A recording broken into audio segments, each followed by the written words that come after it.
For the last few months, we've been telling you about the long-term effects some people experience after COVID.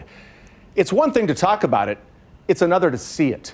KCTV5's Joe Chiodo talked with doctors about the damage this virus is doing and how they're helping patients recover.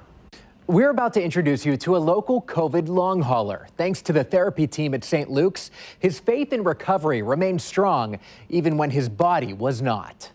I let my guard down, literally, for an instant, for a minute. 66-year-old Doug Hemke is a Catholic deacon, a man of faith. He had that faith tested in October 2020 when he tested positive for COVID. For me, it was like a tree falling on me. It was so fast and hard. We didn't know, certainly when he was on the ventilator, whether this would be a survivable illness. Dr. Brad Steinle is the medical director of rehab for St. Luke's. He tells me Doug's case was one of the most severe he's seen. He was put on a ventilator for more than 3 weeks. That was the beginning of my 95-day odyssey to death and back. When I came to, first of all, I thought, wow, I cannot believe it.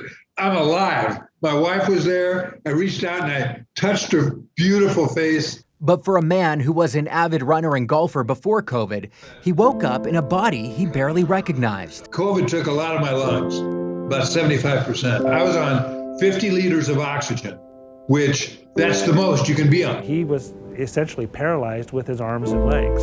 They just turned to jello. Doug calls this rehab institute and its physical therapists a godsend. There will be a day when I'm running again. And it was sent just in time. So we were open about 6 months and then COVID hit.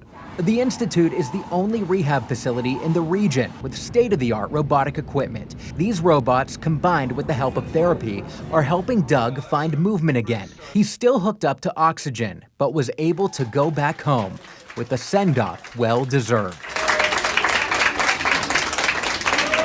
Lung damage isn't the only side effect doctors are seeing in these COVID long haulers. It's these lingering effects. Patients with what they call COVID brain, you know, they're functional, they're doing things, but they just feel a little bit fuzzy. Despite the tough journey ahead, Doug's not slowing down. I still have a tea time for the 4th of July, and I'm not planning on canceling it. You'll be making that tea time. No worries there. If not this July 4th, the next one. And he's not taking a single day for granted. Don't give up. You know, this life is all we have. It's a gift from God, and to squander it is wrong. I'm on day 102 of my bonus life. Dr. Steinle tells me his rehab institute has helped about 24 patients just like Doug, those struggling with mobility and breathing issues due to COVID. His biggest plea right now to those watching, get vaccinated so they continue to see numbers go down. Joe Chiodo, KCTV5 News. On a personal note, Doug has been a part of my family for decades. I've known him since I was a teenager, and it was Doug who inspired me to get into broadcast journalism.